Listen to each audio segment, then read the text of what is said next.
Guys, welcome back to the Master System Club podcast, episode 5. And joining me today is Zanoni Revived. So I've known this lad a long time. I'm just going to, there we go, get rid of that. And yeah, welcome to the show, buddy. Say hi. Oh, thanks very much. Thanks for having me. It's good to see you again and good to speak in person. It's brilliant seeing you, buddy. Brilliant catching up. We caught up last time proper at the forum meetup last year, but it's really nice having you on YouTube again. I know you had your own YouTube channel, which we actually started our YouTube channels together. And I know you had some stuff. I know you got a bit ill and stuff like a little while ago, but you're better now by the looks of it. And yeah, it's just brilliant having you back on the tubes. Yeah, thanks very much. Yeah, I've been on and off a couple of times. You know, I'm still around, still doing things. I'm just probably not so much into the YouTube side anymore. Still watch all your guys' videos and stuff like that. Still watched all the podcasts, obviously. But overall, I've got a bit less time these days, to be honest with you. Just focusing on some of the things that I like doing. And one of the things was obviously is collecting, as you probably well know, because we're both we've had quite similar journeys there as well, I think. We kind of started round about the same rough time and we started talking to each other. And, from there, we've both kind of continued to collect and both just kind of went and just plodded along and built up this monstrosity behind us, or behind me. But yeah, it's great to be back and great to be on the podcast, mate. I never thought I would say that. I never thought I would say I'm on a podcast. The podcasts are really designed so that people can listen to them as well as watch. But if you've got anything that you want to show off or anything like that you want to talk about, then feel free. One thing I did sort of take a lot of, I'm not sure if pride is the word, pleasure, probably the right word. So with Alan, Irish Nerd Life, I helped him complete his full PAL set, and he got the last one, which was Buggy Run. And I was really chuffed with myself, really pleased that I helped you get one of your big hitters. That my dad actually found a guy. We called him Freddie the Frog because his name genuinely was Freddie. Yeah. On one of the classified websites in France, and he sort of said, "Oh, is that any good to you?" And it was Home Alone. So, and that's now in your collection now, isn't it? Yeah, that was a great help. We got down to those really, kind of more expensive ones at that point, and it was just impossible finding them in here for a reasonable price. When you go on eBay these days, yourself, if you pay the top end eBay price for things, then you're going to be broke very quickly. So it's a great help. Obviously, getting in touch with yourself and getting in touch with the other guys as well. I think we've all benefited from coming together and kind of helping each other with our collection. So yeah, definitely. Yeah, I think the WhatsApp group has really helped a lot of people complete collections much quicker and probably save a few quid. Not to mention, I mean, you're chatting with enthusiasts like every day. Sometimes I don't know, like 300-400 messages fly. Yeah, there's a lot of chat that goes on in there. There's just some of it's just insane, but nothing to do with Master Systems or Sega or anything. But it's brilliant to see. And as you say there, I think when you've got other people who are so enthusiastic about things, talking about them all the time with you, it reinforces that in yourself, and you become, more enthusiastic about getting things. Oh, I want to get that as well. But I can see that Ollie's got that now, so I need to go for that as well. Not because I need to compete with you, but just because I think, oh, that's awesome. I want to get that as well. I kind of did the same recently with, I think I said it in a video that I did with the Japanese sports pad that came with Sports Pad Soccer. Yeah. And I was after one. I don't know if you remember Scott on Twitter, and he left. He's only in Manchester, but he started collecting all these Mark III bits. Oh And yeah, I thought, yeah, I remember. they look brilliant. He came off Twitter a little while ago, Yeah. but really nice bloke. And then I think he got like the 3D glasses, and then he got a few other bits. And I'm sure he got a sports pad. And I thought, right, I want one. And then you got one not that long ago. And then Stu got one like a few weeks ago. And I was like, oh my God, how's everyone got one? And I'm keeping my eyes peeled. And then I got really lucky, and I saw one on a site in Japan. And I was like, right, now, have that straight away. I missed the boat on Kev's one when he sold his. I think Stu beat me to that one, so he did. Yeah, and, so Stu got it. And then funny, actually, I think Scott's, as you said, Scott on Twitter, it was his Mark III that I bought. Right, I think it was actually. Yeah, Yeah. I think you said now. Yeah. Yeah, so I was just buying up random pieces at that point. I was trying not to collect things, but at the end of the day, I was going, oh, I want that. I'm just going to dip my toe in the water a little bit here and see, how I feel about this when I get this. And then, of course, when you get it, you go, yeah, I need more. That's the way it is. Feed the addiction. It's that collecting personality, though, isn't it? It's just, you kind of feel as if, yep, I've got a little bit, but I definitely need more. And I don't know where that ends, to be honest with you, sometimes. Well, I had a decent collection, but not really much Master System stuff from years ago. And then we ended up moving to America. So we sold the entire collection literally except the Master System stuff. And I must have sold, I don't know, hundreds of games. We gave a lot away, consoles, everything. So only started again really in around 2018 when we came back from the States. 2017, 2018. I think it was 2018. And yeah, quite rapidly the collection grew, particularly over lockdown. There wasn't really a lot else to do. So you're just on Facebook Marketplace and buying stuff and that, So, yeah, it was during that time as well. Myself, I discovered Twitter and, met you obviously on there. Discovered YouTube. Well, not discovered it, but at the same time, had time to do these kind of things that we'd never had time for before. Didn't really quite get the Twitter thing at first, being a bit of an old guy myself, but I didn't. I didn't at first. Yeah. But yeah, I mean, it's the same journey, I guess, as well, because I mean, I've had Master System collections since the early 2000s, and obviously back in like the day, back in '88 when I got the first Master System, but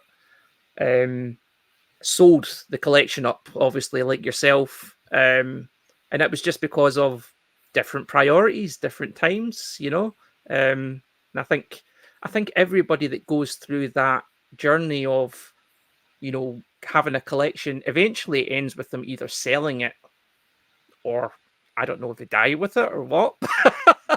but get buried with it. You can't keep it forever. You can't take it with you, can you? No. No, you can't, sadly. Cool. Okay. Well, yeah, I mean, it's such a fantastic hobby. And I think you do get to a point in your collection where you feel reasonably happy. Usually when you get the full PAL set, and you do tend to slow down, I think, and you get more specialized items, and other hobbies can come along, possibly around homebrews and stuff, looking at homebrews, exploring the fantastic community that we've got with people still making games for this brilliant system. And your hobby has kind of developed a little further in making physical games for the Master System that are supported on the platform, and you can run these cartridges on the Master System. They work and that. Talk just a little bit about how you got started and why you decided to, I'll give that a go. Well, I think you know why we got started already, but I'll go over it again. Um, you probably remember our conversations on Twitter. Again, I think we had a small group at the time. It was me, you, Alan, Dudley, and a couple other people maybe I that think were in there. Stephen Pedder, maybe. Steve Peder was in there, Steve was in there, and we were all talking about what we would want to, all these kind of homebrews that we wished we could get.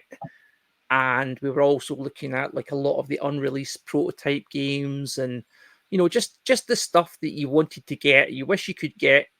You were quite. It's okay playing these things on an emulator. Perfectly happy with that, but to have, as a collector, to have something physically in your hands that you can hold and say, "Yep, that's the game."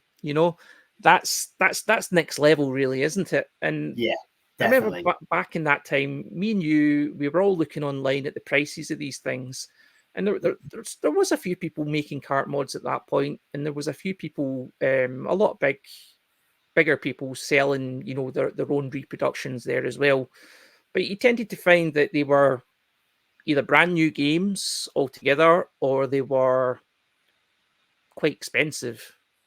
Is the honest truth. Some of the guys wanted like maybe like 75 quid, 80 quid for a game, and it was just too much. Being the way that we are, we want to get things complete with a manual and the box and the works, and quite a lot of the times you were paying quite a lot of money, and then at the end of it, all you were getting was like a bare cartridge or a game without a manual.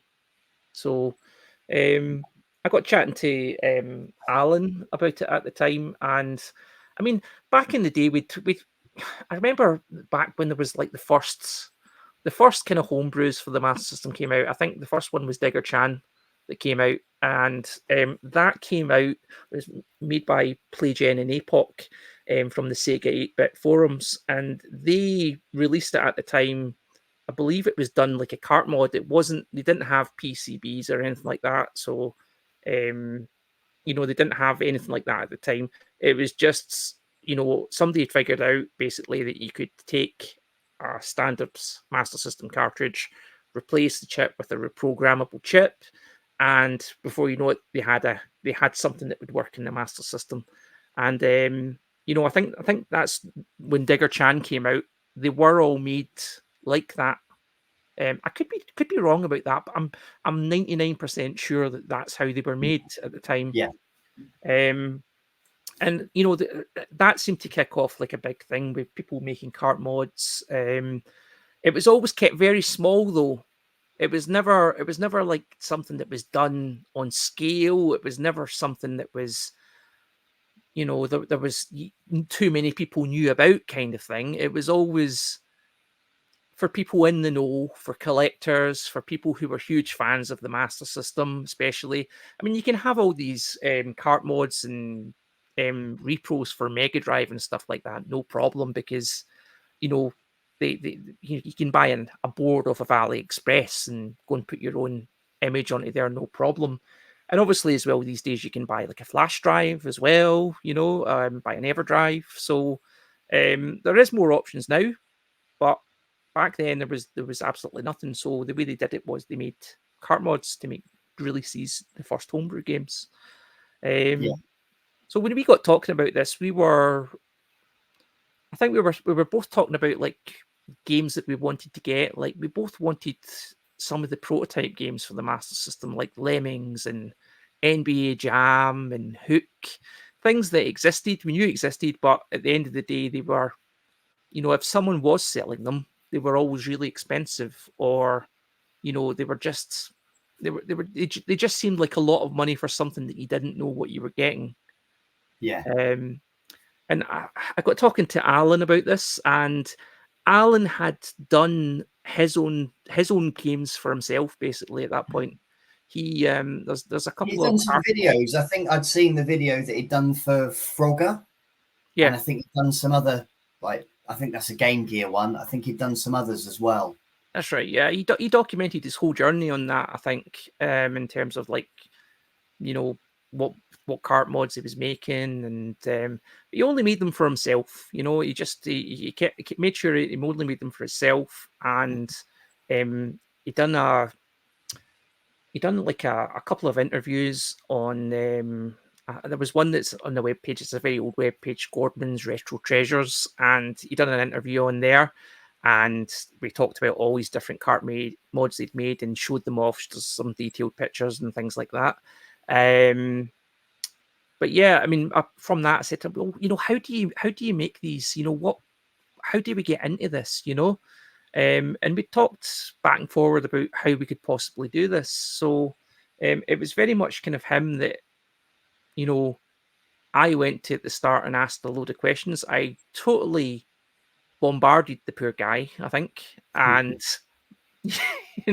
I think I probably bamboozled him as well with a few of the idiotic questions that I'd asked. But, in the end, he was happy to help me. And, once I'd got my head around the basics of what was needed to do it, and how we could do it, the rest of it just kind of fell into place. It's I've always enjoyed doing artwork and things like that. Always enjoyed like Master System. I don't know if you remember if you were a kid and you ever had a game with a bad box and you thought, I want to do my own artwork for that box. I done that when I was a kid. So it's just nice, I guess. I was never any good. I don't think I had the patience for it. So no, but yeah, I had the odd battered box. Just had to put up with it, I suppose. Yeah, mine's weren't any good either, to be honest. But when you get a wee bit older, you've got access to the tools you need. So yeah, it's from there. It was quite easy to go on and create the artwork and start creating the manuals and things like that. So, I mean, creating a cart mod's very easy to do. It's a very good, it's a very rewarding hobby, I would say, because at the end of it, it's not like doing something online where you build something and you get nothing to show for it. At the end of your labor, you've got this game box in your hand and you can feel it and touch it. It's a bit like I always say that I do IT as a living and I don't produce anything. Whereas if I had to take in a job as like a carpenter or something like that, I would have something to show for my work. Products, yeah. Yeah. I guess it's your knowledge, isn't it, at the end of the day? Yeah. So yeah. I get it. I get it. So it's really interesting, I think. And I've just been gradually working my way through all the games that I want to make for myself.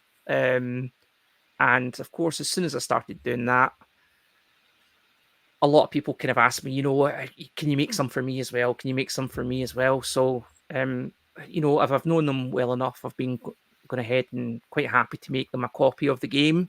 And it's just went from there, to be honest with you. So, I do use my cart modding hobby as well to sell a couple of copies as well to help me fund my collection as well. So the way I would see it is that I'm helping out other fans as well, to build their own collection as well and get the games that they want. And it's a win-win for everyone, I think. Yeah, no, I'll go along with that, absolutely. So, and before I forget, so we talked about, just for everybody else's benefit, we talked about Alan. Alan, absolutely top guy. I will put a link in the description below, so I can link Alan's YouTube channel. He has done hundreds of videos over the years. He's been on YouTube forever. You might have to go back quite a long way to find some of the cart mods that he did, but they are very good, and he does go into quite a bit of detail. So I'll link that in the description below. So, okay, buddy. So, what sort of games have you been making for yourself? Can you talk us through maybe the first one that you made, and your journey of what you've done and what you've covered? Yeah, the first one that I done was Woody Pop, and that was on the back of you know, when I was a kid, I always remember getting the very early flyers that used to come with the games, and inside that it was I can't remember which one exactly it was. I think it was the one that says at the front of it, "Take hold of the Sega Adventure," because that's my favorite one out of all them. Right? When you opened that up inside, there was Woody Pop on there, and I always wanted it as a kid. It never came out. It never appeared in any shops. Um, so I always wondered what happened to Woody Pop. And when I got into the Master System collecting the first time, probably about 2003, I went on and started Sega 8-bit. And from that point there, I was suddenly in touch with all these people, and I was speaking to them and saying, what happened to Woody Pop at that point, and of course, people knew the story about it. It came out in Japan. It required the paddle controller, and I was thinking, this got me into this thinking. I'm thinking, well, what's the paddle controller? I don't know what that is. I thought I knew all the peripherals and all the Master System stuff. So yeah, it's Further got down the rabbit hole. further down the rabbit hole, definitely. But from that point, I'd always wanted a copy of the game, and I know it came out in Game Gear, but that Game Gear is not the Master System. Yeah. So I decided I was going to make my own copy of Woody Pop, basically, at that point. So it's a really simple little game, but it's just such a fun little game. So there was a mod that was released on SMS Power, and I can't remember the guy's name, to be honest with you. He wasn't a frequent user of SMS Power, but he released patches for Woody Pop and something else. Can't remember what game it was. It was another game that used the paddle controller, and he uploaded them. Alex Kidd BMX. It might have been Alex Kidd BMX, yeah. I think it might So have been. yeah, I I've remember used his patch basically, applied that to the Japanese version of the game, and from there it can go onto a standard Master System cartridge.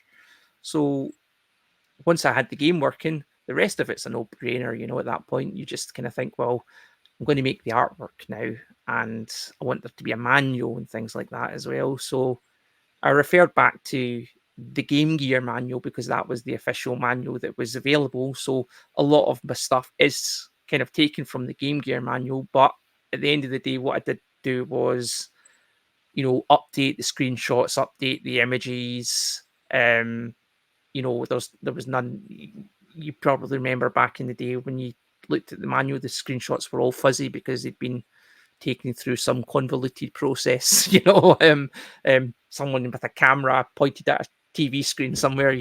But these days, obviously, you can, with the power of emulation, you can screenshot that and take whatever you want, and you can get close-ups of all the in-game items, and you can make it a bit more representative of what you see in the TV these days. So got the manual working, put together, and then of course I decided to try my hand at doing my first artwork for it, which you can see it's just above my head.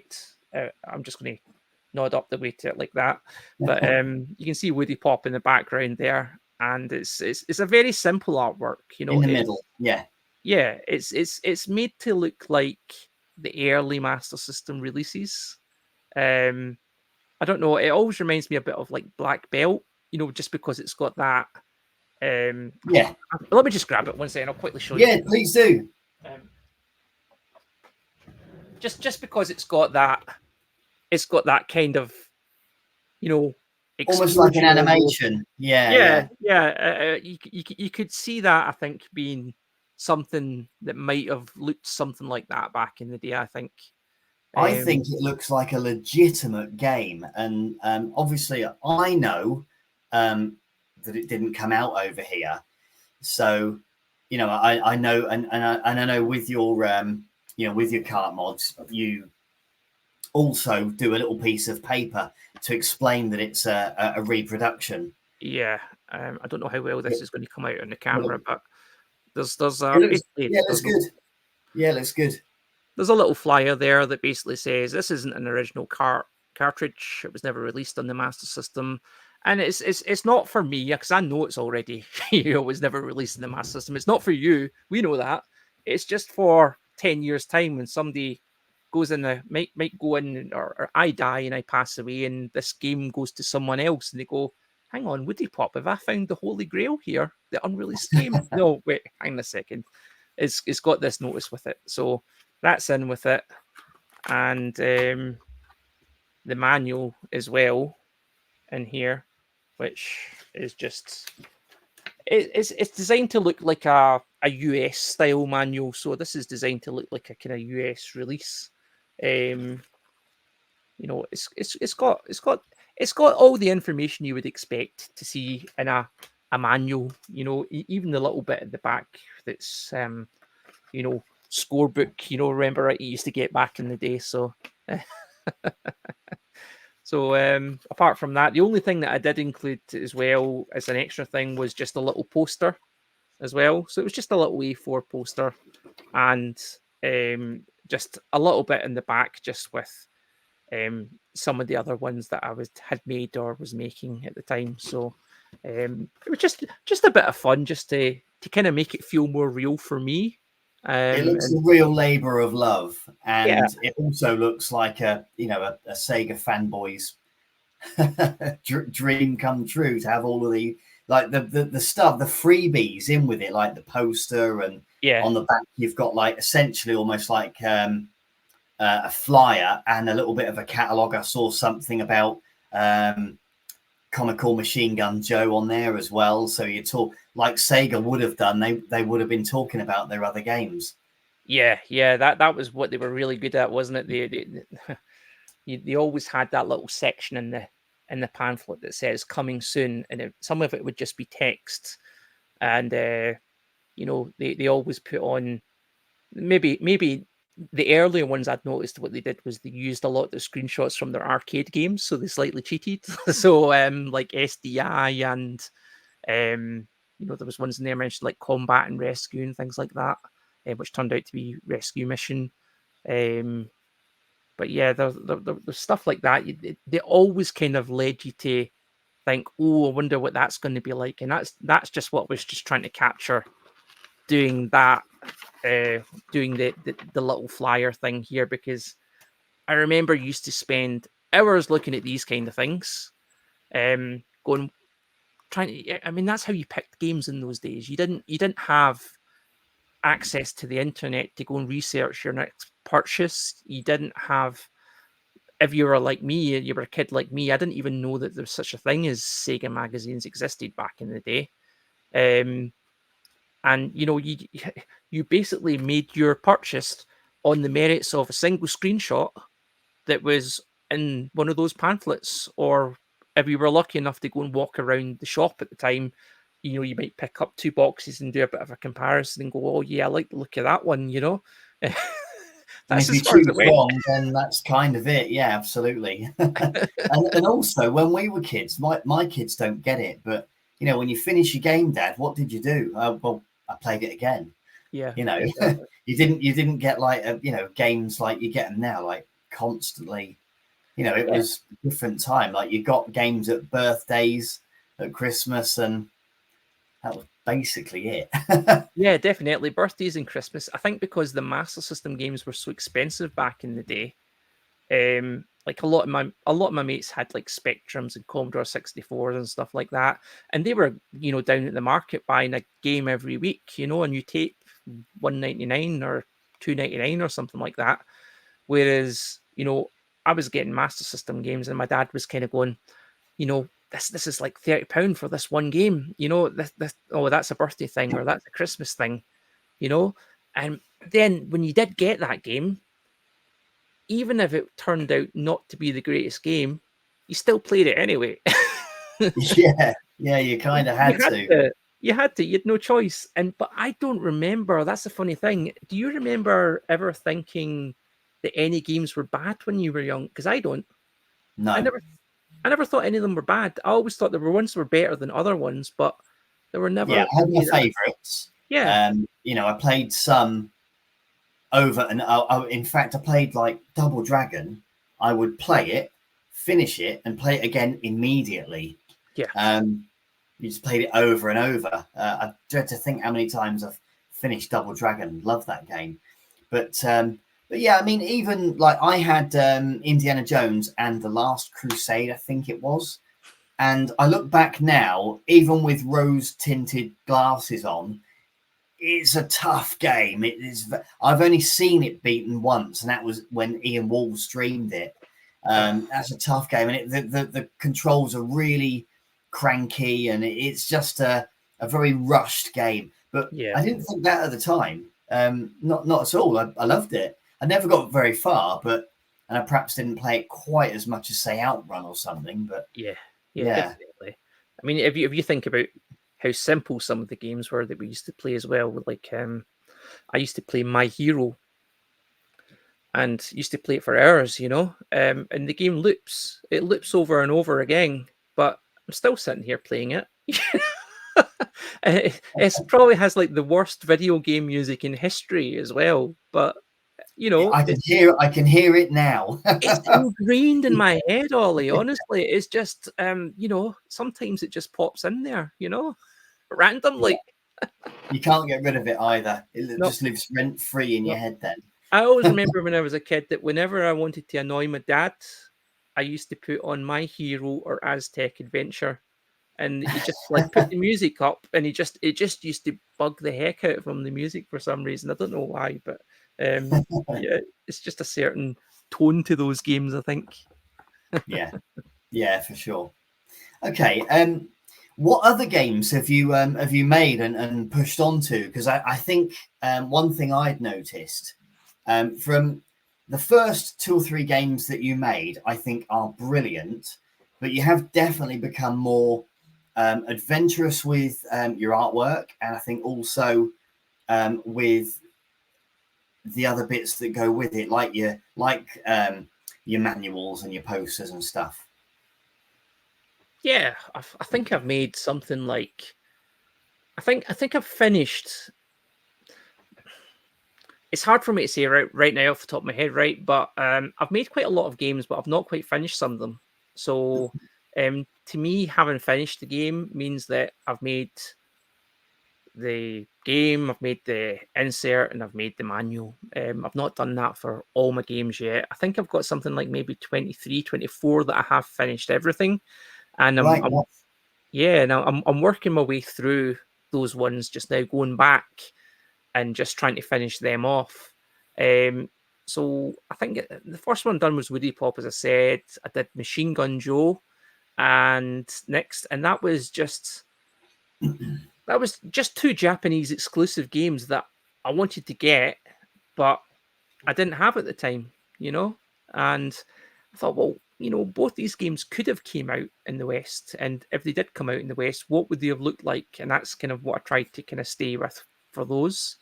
So you probably remember me posting various little scribbles that I did onto your WhatsApp group and going, "Do you like this Joe guy better than the other guy, or do you like I him?" do remember, yeah. Which one do you prefer? Vote now. I tell you what, I invested far too much time into some of these little designs for these little characters, honestly. But they did come out well in the end. I think I'm happy with them, and the people that I've gave them to, or if I've got them off me, or seem to be pretty happy with them as well. So, yeah, with Machine Gun Joe, it was just to get the Japanese exclusive ones. At the time, I wasn't considering collecting Mark III stuff at all. But I think that even if I was, going down the Mark III path at that point as well, then I still would have made them anyway, just because I liked the idea of seeing what they would have looked like as Western releases at the time. Yeah. But yeah, I've made Machine Gun Joe, Woody Pop, Alex Kidd BMX. Some of them I haven't used my own artwork. I've used like stuff that's available on the web, basically like screenshots from other versions and things like that. But just kind of put them together in a different way from how anybody else has done them, because there's plenty of people making these game boxes and cartridges and stuff like that, but I don't want mine to be the same as theirs at the end of the day. I want them to look different. I want, the content to be how I would see it anyway. So Alex Kidd BMX Trial's been done. I've done Pac-Man, which was a Game Gear 2 SMS mod on SMS Power. I've done the Shinobi Game Gear port of Shinobi, which I just wanted because I'm such a huge Shinobi fan. You probably remember that Shinobi probably is my favorite all-time Master System game. So I do. yeah, I wanted that really badly, and at the time I wasn't collecting Game Gear games either. So I'm still not collecting Game Gear games. Just so we're clear, it's just I have some. Um, Not yeah, yet. not yet. No, and what else have I done? I've done Great Ice Hockey again. That was off of SMS Power. There was a game that typically needs the sports pad, but a mod was released to allow it to work with the standard control pad. So that will just work now with the Master System control pad. Yeah, as if you were playing it with because the sports pads aren't the easiest to use, nor are they that readily available either. Yeah, I mean, I'll be honest, I think I'm not entirely sure. I've got two sports pads. I've got the Japanese one, as you know about, and the one that I got off of Peda. And I'm not sure if either of them are working, to be honest. They are quite unresponsive things, and it is a bit of a learning curve figuring out how to use them. They're not intuitive at all to use. No. And certainly as a kid, I wouldn't have, thought of being able to control things properly with it. I still can't quite work it out. The biggest success I've had with the sports pad is probably trying games that I wouldn't expect to work with it, like Space Harrier. Right. Okay. Yeah, I know a couple of guys online, YouTube and stuff, have played like Space Harrier, and even like a couple of others with the the trackball's brilliant, and they've managed to get it working. I think they suffer quite badly with a build-up of static underneath the trackball, and that has some really quite big effect on its accuracy and its performance. Unfortunately, it's just one of those things, isn't it? Yeah, I did open mine up and try and put elastic bands around the wheels and stuff like that to see if it would help it, but it's not the most sensitive thing in the world. No, and it just looks great on a shelf. In the shelf, yeah, as you say, but it's not so good to play with, I don't think. And I can kind of understand why that one never came to the UK. Yeah. Sports pad soccer or Great Ice Hockey was the one that I did. I was thinking this had sports pad soccer in my head there for a minute. What other ones have I done? I've done Solomon's Key, which is Japanese exclusive game. I've done Riger, which I remember Riger. The artwork was decent. Yeah, really Riger good. it's a great game. I don't know why it wasn't brought over here. The only thing I can think of with that one is it's very similar to Rastan. I don't know if you ever think that as well. It is sort of that high fantasy, very much like Conan the Barbarian type game. I love them both. I've completed neither. They're both quite tough. But yeah, they're both that sort of ilk, aren't they? Yeah, definitely. And they're very similar in terms of like color palette as well and things like that as well. You could literally put them next to each other at times, I think, and think, well, which it's the same game at times almost. But so maybe that's something to do with it. But I always thought it was a good game, though. It does play quite nicely. Also done Hook, which was based on the unreleased prototype. And that's another good game, I would say. It's a really good game. I've not played it. I saw one of Clint's videos once because I think he had got a copy done from one of Mark's last games that he made.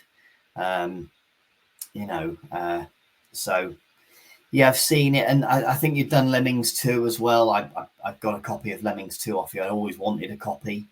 So I think you've got 2 of them off of me, you. I do have two. I'll have a word with you after, actually.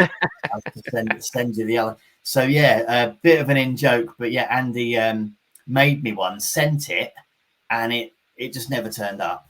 So you're good enough to do another one, and then it was literally how long? It was months later, Was it 2 and months or something? 3 months? the first one just turned up.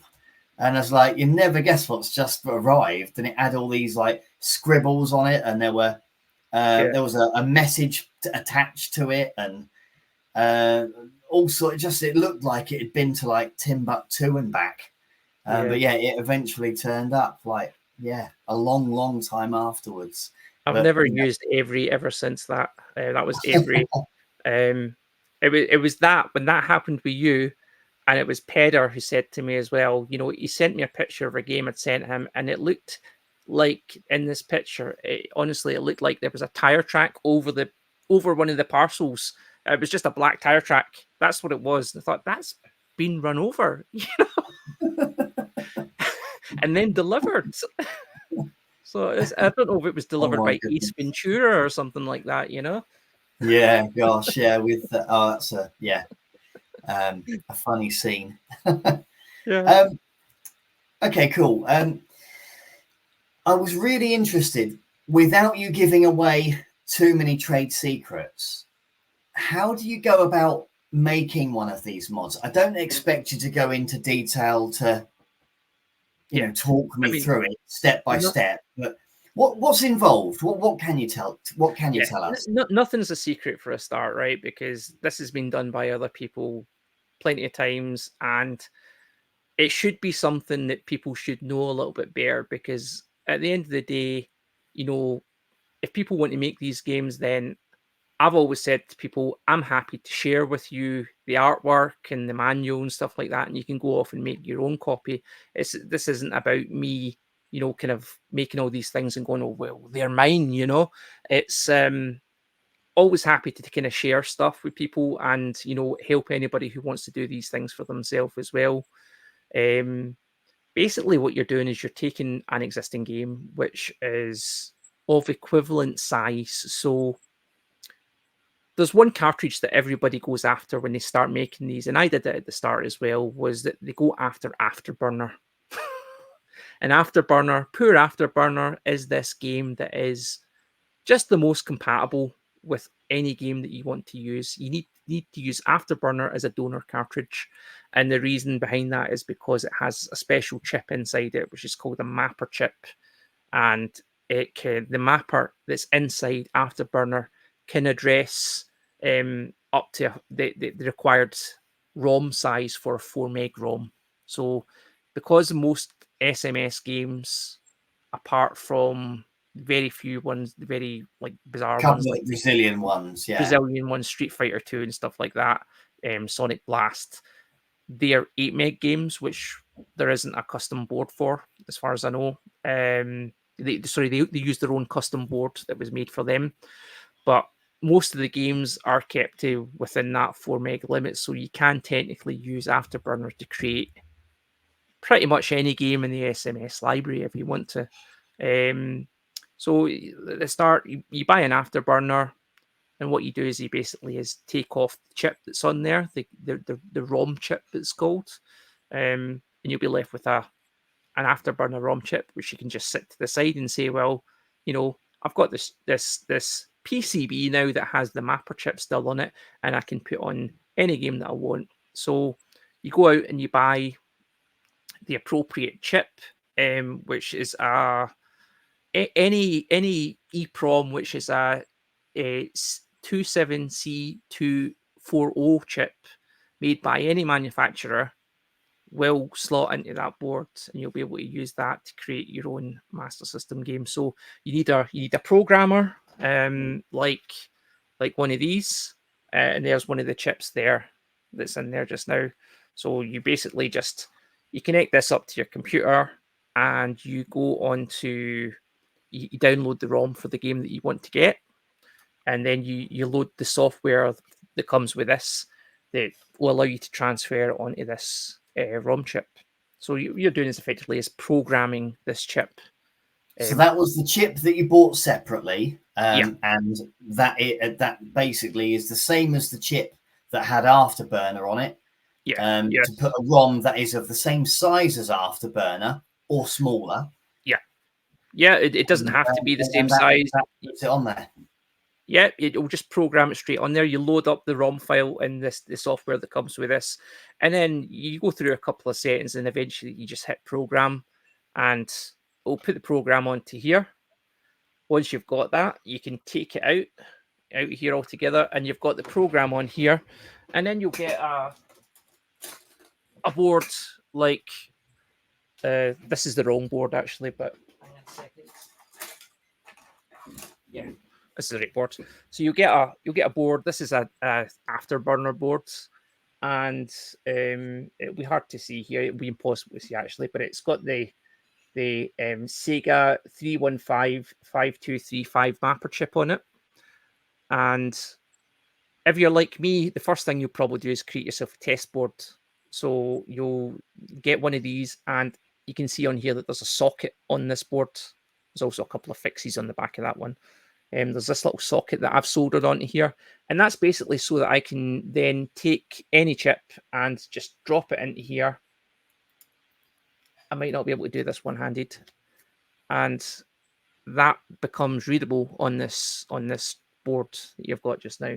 So you can then try that in your master system, and if it works, what you do is you just take it out again, and then you can then find a board that you want to solder it onto permanently.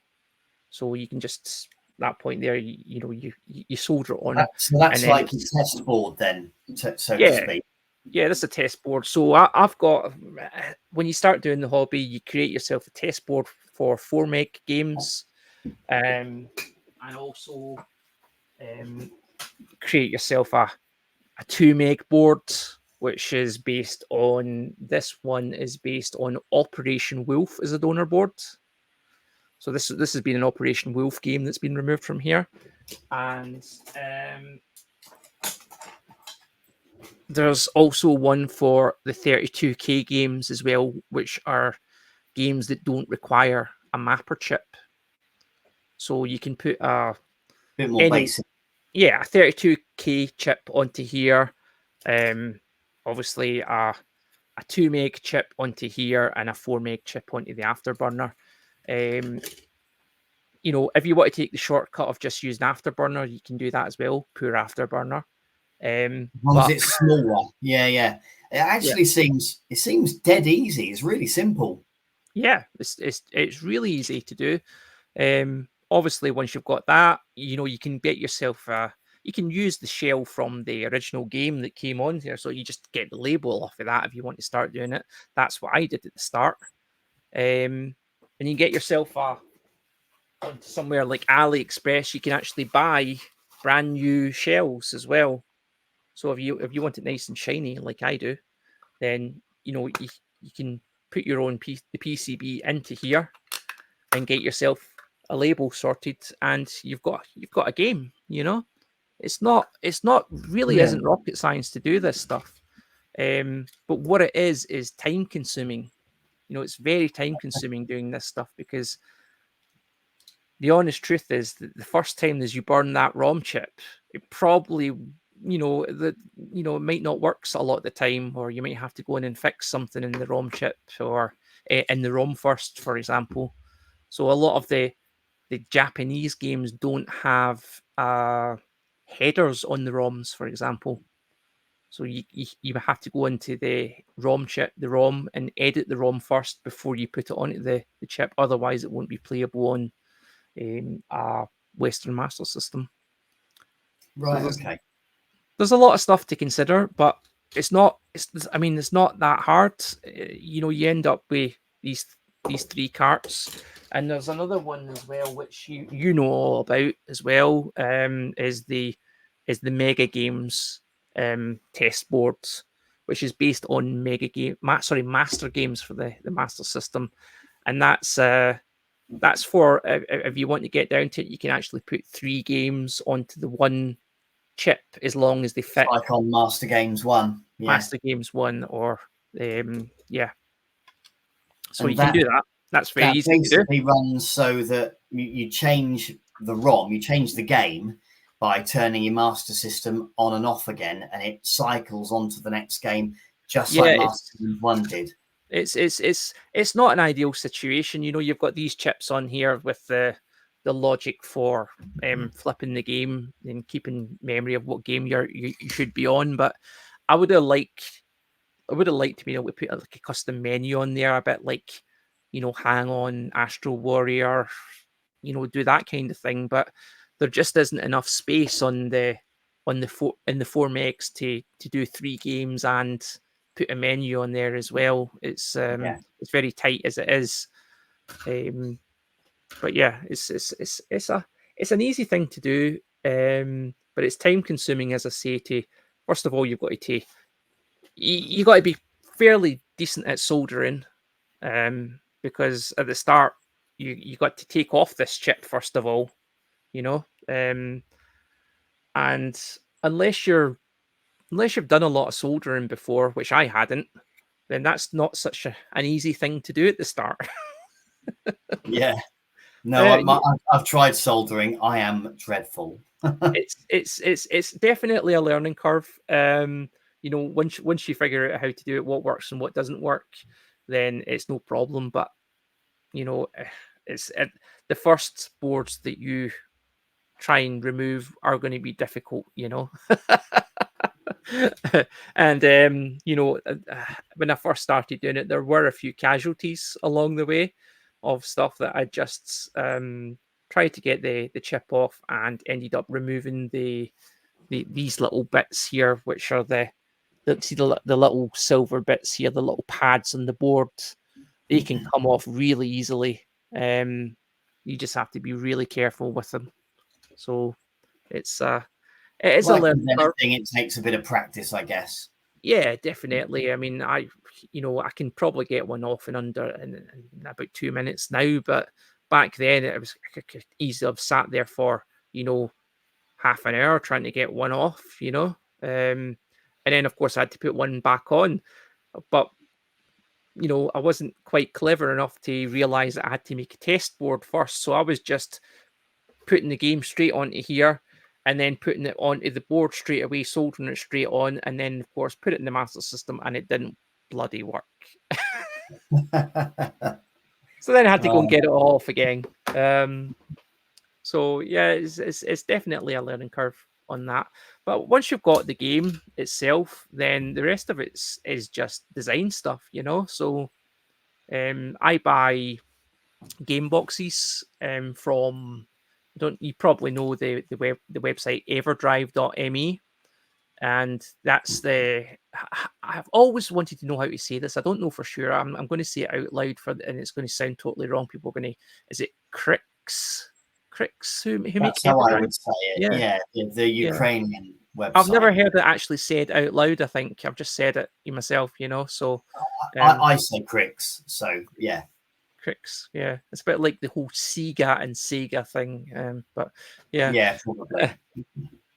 So yeah, I order my game boxes from them, and they're really nice quality. You know, they're technically Mega Drive style boxes, but they do look really good.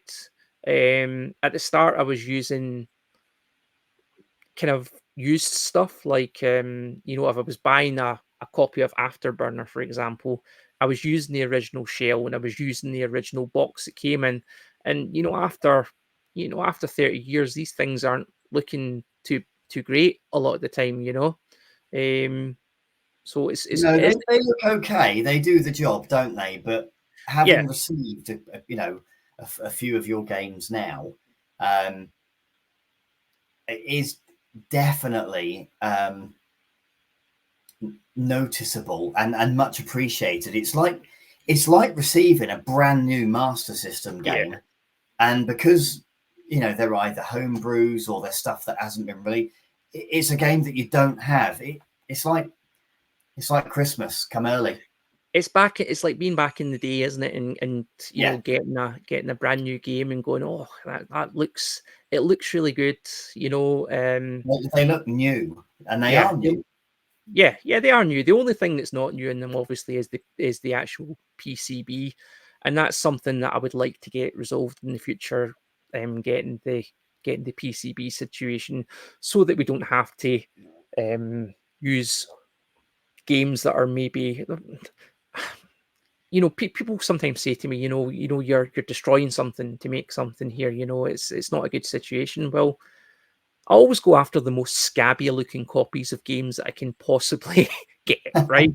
So there's no collector out there that is collecting a cart only copy of Afterburner or World Grand Prix. I was going to say Grand Prix here. It's Grand Prix. Grand Prix. There's nobody that's after a scabby looking copy with a bad label and stuff like that. So those people, come on, at the end of the day, I see this, I guess, as a form of recycling. You know, this is something that nobody wanted, and then you've made it, you've put something new onto it, and it's something that's desirable for us guys again. So nobody really wants a scabby copy of World Grand Prix or Teddy Boy or anything like Super Tennis. I mean, how many copies of Super Tennis do you want? Nobody wanted them back in the day either. I think it's a fantastic idea. I think it's a brilliant concept, and yeah, it's a really brilliant way of upcycling stuff that would probably just be sat in somebody's loft Yeah. going to waste for the most part, especially cart only auctions and stuff like that. They just sit on there, they're not doing anything. No. So yeah, no, I completely agree, buddy. Yeah. And I think that's probably us done. So we've taken up nearly an hour. That time's That was very short. Are you sure? We could talk for another hour, me and you, definitely, easily. So I'll try to keep I'll try my best to try and keep the shows to around an hour.